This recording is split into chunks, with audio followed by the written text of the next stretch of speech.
Bonjour à toutes et à tous. Ce cours intitulé Anatomie du cavum est destiné aux étudiants de la 5e année médecine, 2e cycle des études médicales, 3e année, qui préparent l'examen classant national. Évidemment, ce cours s'inclut dans la question numéro 12, c'est-à-dire les cancers du cavum. Alors, pour aboutir aux différents objectifs conformément à l'examen classant national, on va devoir tout d'abord définir le cavum, décrire les parois du cavum, décrire ses rapports et puis reconnaître à la fin les relais de drainage lymphatique du cavum afin de pouvoir comprendre, si vous voulez, les bases anatomiques des extensions locorégionales et lymphatiques de ce cancer. Alors, comme un prérequis, l'anatomie morphologique du cavum, il faut savoir que le cavum ou le pharynx en totalité est un conduit musculo-membraneux qui représente une sorte de carrefour aérodigestif qui s'étend verticalement depuis la base du crâne jusqu'à la vertèbre C6 ou son bord inférieur. Ce pharynx est situé en avant de la colonne vertébrale, cervicale, en arrière des cavités nasales, de la cavité buccale et du larynx. Cet organe intervient évidemment dans la déglutition, la respiration, la phonation et l'audition. Alors ce pharynx qui se représente comme une demi-gouttière verticale aplatie dans le sens antéro-postérieur, vous voyez ici comment on ouvre la paroi postérieure du pharynx.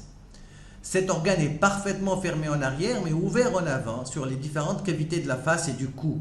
Et c'est pour cela qu'on lui décrit 3 étages, le rhinopharynx ou le nasopharynx ou le cavum, derrière les fosses nasales, l'oropharynx derrière la cavité buccale et le laryngopharynx derrière le larynx et l'orifice supérieur du larynx.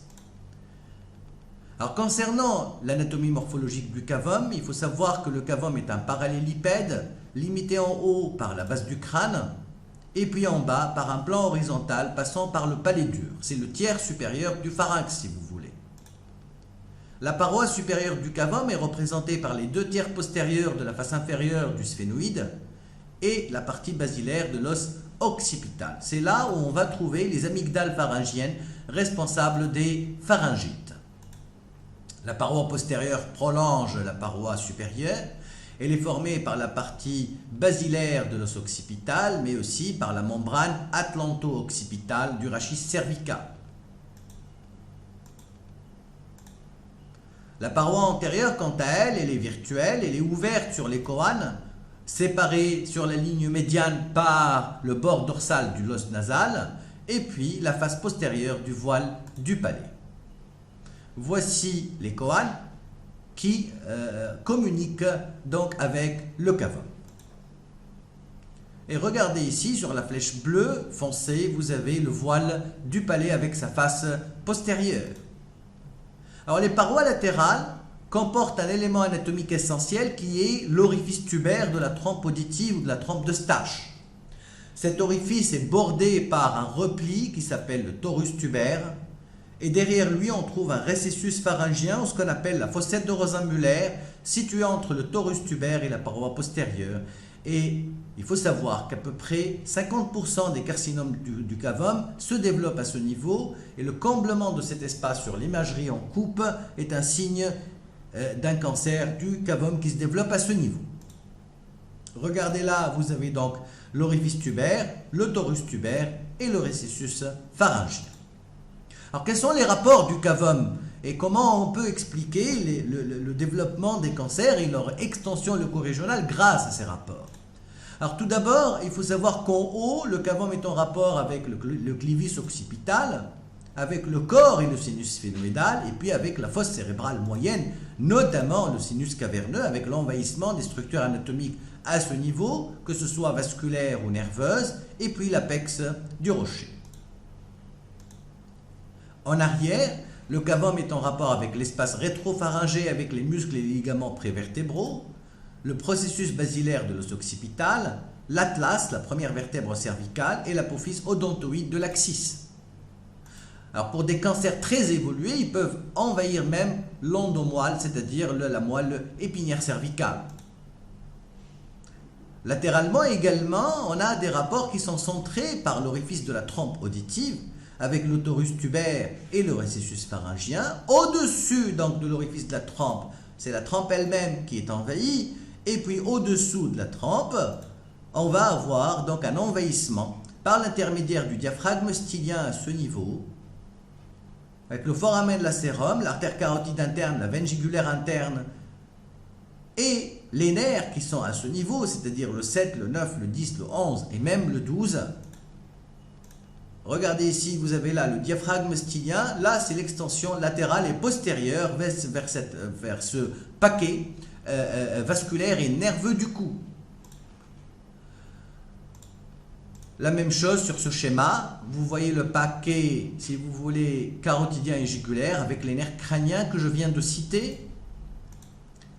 Maintenant, latéralement en avant, on va avoir une extension vers les espaces profonds de la face, notamment la fosse infratemporale à ce niveau, et avant elle, la fosse ptérygopalatine. Donc l'extension régionale d'un cancer du cavum latéralement ici, on va avoir un processus néoplasique qui va aller vers la fosse ptérygopalatine à ce niveau, entre le processus ptérygoïde du sphénoïde et puis le sinus maxillaire à ce niveau pour aller combler ici à ce niveau la fosse infratemporale.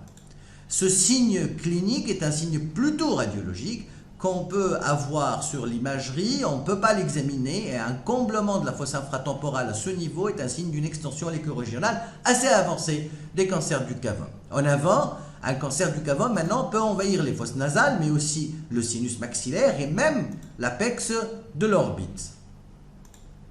En bas, les cancers du cavum peuvent s'étendre vers le voile du palais et vers l'oropharynx. Alors, qu'en est-il du drainage lymphatique du cancer du cavum? Il faut savoir que c'est un drainage commun aux fosses nasales. Ce sont des cancers très lymphophiles, et en particulier les UCNT, qui vont envahir avec un saut de relais, ce qui est très important, et l'atteinte est croisée. On peut avoir évidemment une atteinte des deux côtés des relais ganglionnaires lymphatiques du cancer du cavum. Alors, on va étudier 3 relais lymphatiques, si vous voulez. Tout d'abord, les chaînes de l'espace rétropharyngé, entre le pharynx, le cavum et le rachis. Ce ne sont pas des chaînes examinables cliniquement, mais elles sont identifiables sur l'imagerie en coupe, notamment le scanner du cavum. La confluence du spinal maintenant accessoire et de la veine jugulaire interne avec en particulier un ganglion qui est situé au niveau de la pointe de la mastoïde. Et puis, ce ganglion palpable est un ganglion caractéristique des cancers du cavum ou du nasopharynx. Je termine par également la chaîne digastrique avec le muscle digastrique qui est palpable.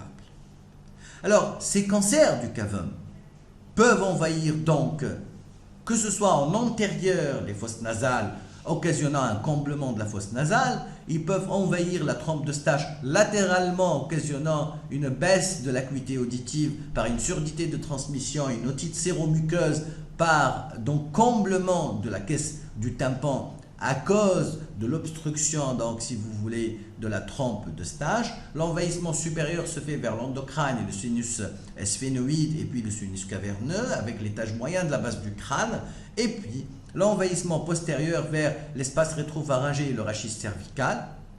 Et l'envahissement ganglionnaire va donner des adénopathies cervicales. Ce sont les signes cliniques les plus fréquents pour lesquels un patient va devoir consulter et chez qui on va pouvoir peut-être diagnostiquer un cancer du cavum. Ce sont la baisse de l'acuité auditive avec l'otite séromuqueuse unilatérale. On peut avoir également l'obstruction nasale et on peut avoir les obstructions, les envahissements locaux-régionaux, que ce soit ganglionnaires ou de la base du crâne. On va répondre maintenant à quelques questions pour essayer de comprendre ce qu'on vient d'étudier ensemble. Par exemple, la première question, le cavum est en rapport en haut avec la fosse cérébrale moyenne, le clivus occipital, le sinus sphénoïdal, le sinus caverneux et la base du rocher. Alors, la réponse est la suivante.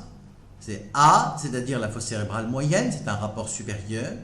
B, le clivus occipital est un rapport supérieur. Par contre, le sinus sphénoïdal n'est pas, donc ethmoïdal, pardon, n'est pas un rapport supérieur. Le sinus caverneux, oui, c'est un rapport supérieur. Et la base du rocher, donc, n'est pas un rapport supérieur du cavum. La question suivante, l'extension latérale du cancer du cavum provoque une otalgie ou une rhinorrhée, une exophthalmie, une atteinte neurologique et une hypoacusie. Alors les réponses sont les suivantes, A, D et E, c'est-à-dire une otalgie, oui, par envahissement de l'oreille moyenne et ses composantes, une rhinorrhée, non, mais plutôt une obstruction nasale, une exophthalmie, non, et puis une atteinte neurologique, tout à fait. On a vu donc les envahissements latéraux, notamment avec l'axe carotidien et jugulaire, et puis une hypoacusie par surdité de transmission, par envahissement de la trompe de Stache, qui est un composant essentiel donc, de l'oreille moyenne. Alors, le drainage lymphatique du cavum est-il croisé? Les UCNT sont très lymphophiles. Il existe un phénomène de saut de relais. La chaîne digastrique est palpable et la chaîne rétropharyngée est palpable. La réponse est la suivante, c'est ABCD. Oui, c'est un drainage croisé avec un saut de relais. Les UCNT sont très lymphophiles, absolument. Il existe un phénomène de saut de relais très fréquemment. La chaîne est palpable digastrique et elle est donc possible de l'examiner à l'examen clinique, et là, par contre la chaîne rétropharyngée n'est pas palpable, elle est donc identifiable sur un scanner donc, du cavum. Alors parmi ces signes lesquels va pouvoir inaugurer la maladie dans le cancer du cavum, l'exophthalmie, les troubles de l'équilibre, l'adénopathie cervicale, l'otalgie et l'épistaxis. Alors la réponse est ACDE, l'exophthalmie ça peut se voir, le trouble de l'équilibre non, parce que c'est une atteinte de l'oreille interne, l'adénopathie cervicale tout à fait, l'otalgie par atteinte de l'oreille moyenne et l'épistaxis donc par l'envahissement des choanes et de la fosse nasale. Alors l'hypoacusie dans le cancer du cavum est due à la compression du conduit auditif interne, l'atteinte du 3, l'envahissement de la trompe de Stache, l'envahissement de l'oreille moyenne et la destruction de l'oreille interne. Alors, la réponse est la suivante, c'est CD.